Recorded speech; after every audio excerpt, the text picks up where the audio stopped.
Last year, the 101st Airborne Division stood up two types of multi-company to integrate new technology and tactical concepts, and the other light divisions are following suit.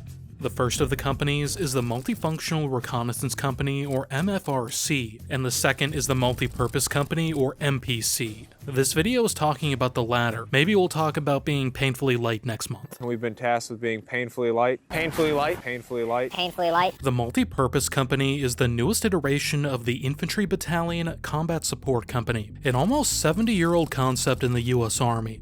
In an article by one MPC commander, it stated that the purpose of the company is to conduct security missions, including counter-reconnaissance, for the infantry battalion.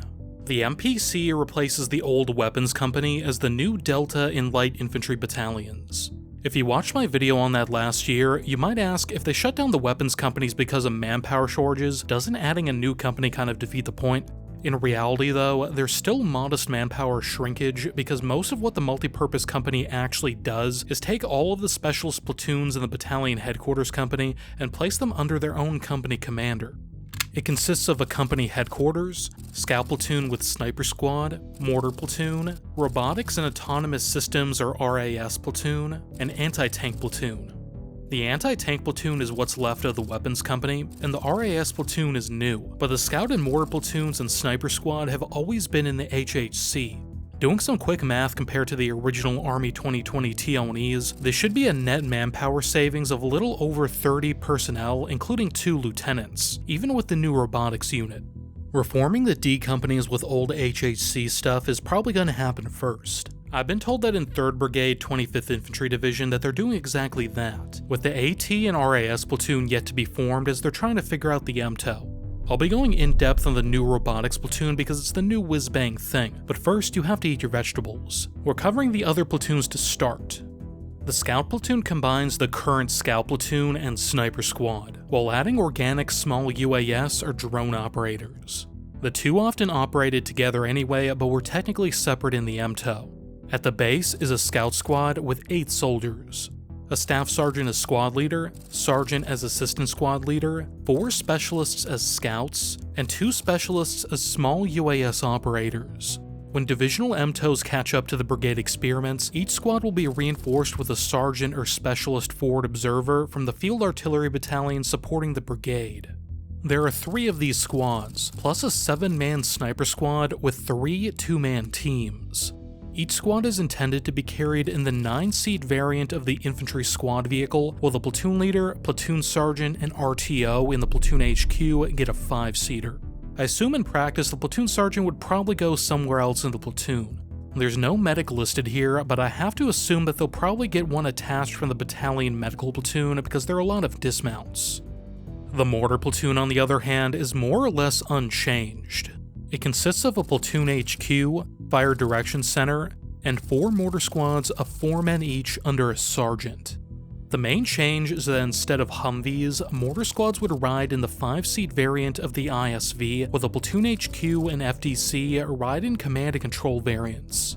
Note that this is not a real picture of a C2 ISV. The commander of 1st Battalion at 502nd Infantry called for a 5-seater with a protective shell in the back so someone can battle track on the move, so I just put a box on there as a placeholder.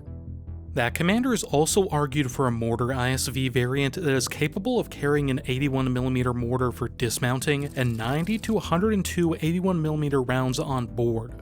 I've also been told by someone in an ISV-equipped unit that the trailer used to carry the 120mm mortar is incompatible with the ISV, and the Army wants to move to an improved 81mm across the board in the future, so the ISV mortar platoon will just have 81s. I'm told that 2nd Brigade 25th Infantry Division is already looking at an all-81 setup to maximize mobility in the Pacific. Moving on, the new anti-tank platoon as it stands currently consists of 2 sections and a small platoon HQ.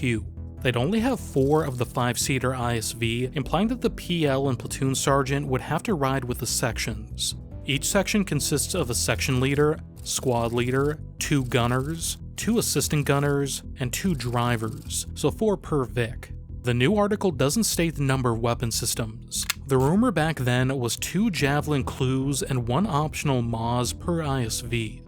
And now to the shiny stuff, the Robotics and Autonomous Systems Platoon is completely new, focused on the operation of Unmanned Ground Vehicles or UGVs. This will be the longest section in the video.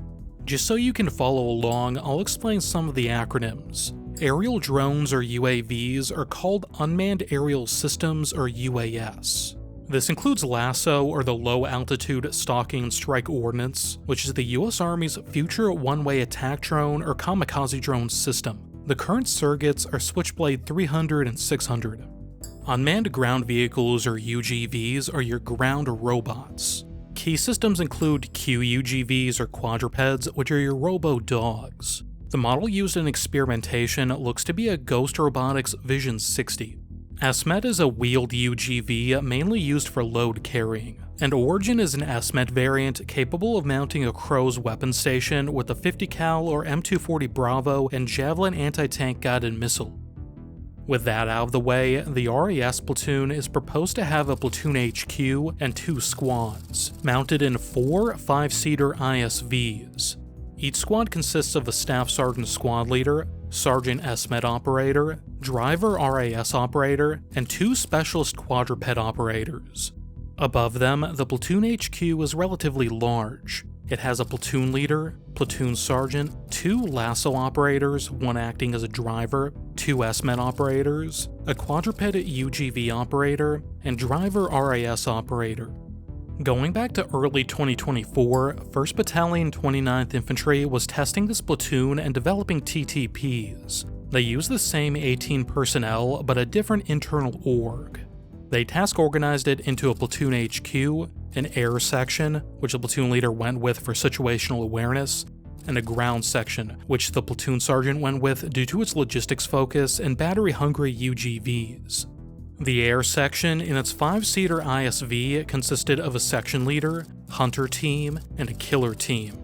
Hunter team had an Anduril Ghost X drone as a surrogate for the future medium-range recon UAS, while killer team had a lasso and a hunt and releasable kill UAS, an FPV drone that can drop or glide in the equivalent to an 81mm mortar round.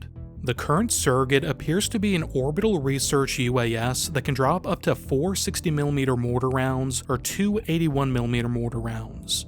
The ground section consisted of a section leader, 3 Origins with Crows mounted machine guns, and 2 quadrupeds on a 9-seater ISV, while the 3rd team lacked a quadruped. Quadrupeds were mainly used for recon and clearing buildings in urban areas. When the quadrupeds weren't in use, their operators could also employ 2 short-range recon UAS held by their section leader. Those should be the Skydio X-10. In addition to these functional elements, the Platoon HQ with the PL, Platoon Sergeant, RTO, and Platoon Sergeant Driver also had an SMET for power, resupply, and casualty evacuation, and 2 5-seater ISVs. I imagine the Platoon Sergeant's Driver is probably the operator for the supply and CASVAC SMET, as those are the major Platoon Sergeant responsibilities. Applying 129's experimentation with the more recent 101st organization, it seems like they may be going with 2 ground sections, while the air operators are in the Platoon HQ. It's unclear from what's out there if they have the same number of UGVs, but they have 4 SMET operators and 5 quadruped operators. As far as use, it was found that detaching the quadrupeds to the assaulting element of a rifle company was the best use for them. For example, giving a robo-dog to the lead squad of a rifle platoon clearing a building to peek corners and check stairwells. The intent of the ground section is to gain and maintain first contact with the enemy without putting soldiers in harm's way. It's a doctrinal truism that forces should gain contact using the smallest element possible to avoid getting decisively engaged, and the smallest you can get is no human at all. In practice, the ground section operated more or less like a weapons squad, except with remote operators, and the firepower they can put down and react to contact is objectively greater than an ISV-mounted infantry squad. However, 129 found that the rifle platoons would engage too early and not allow the UGVs to absorb first contact.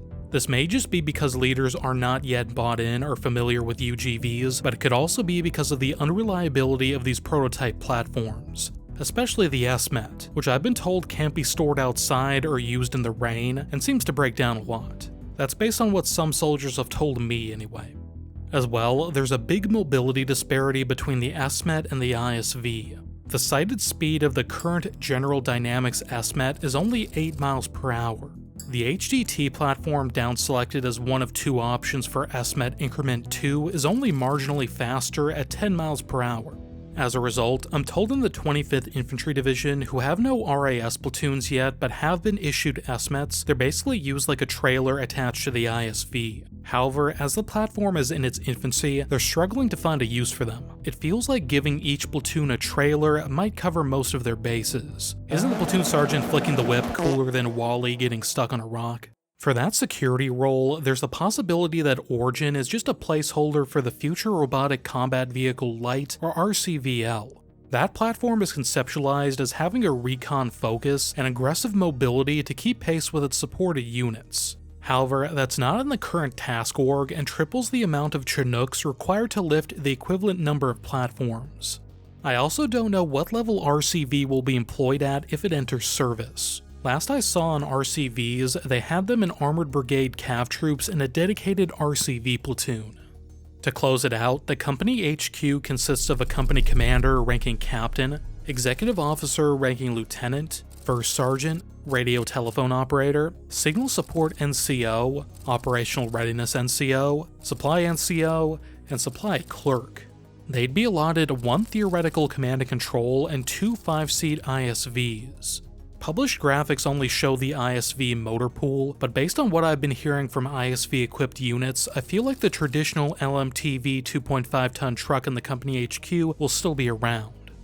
During normal operation, they'd also get a fire support team, or FIST, attached from the artillery battalion supporting their brigade. In the company HQ, this would include a fire support officer, NCO, and specialist. So in total, the company proposal for the 101st at least has 3 command and control ISVs, 15 5-seaters, 4 9-seaters, and 101 men. I'm also guessing an LMTV truck. Before I go, I just wanted to let you know that I'm building a backlog of niche military videos that are currently only available to patrons and YouTube channel members at the corporal tier and above. The series is called Depth Section. There are already 3 videos out and more coming. They'll be made public eventually, but it could be several months until the first one is released. So if you want to check those out, sign up as a corporal and it'll really help me out. I'll see you over there.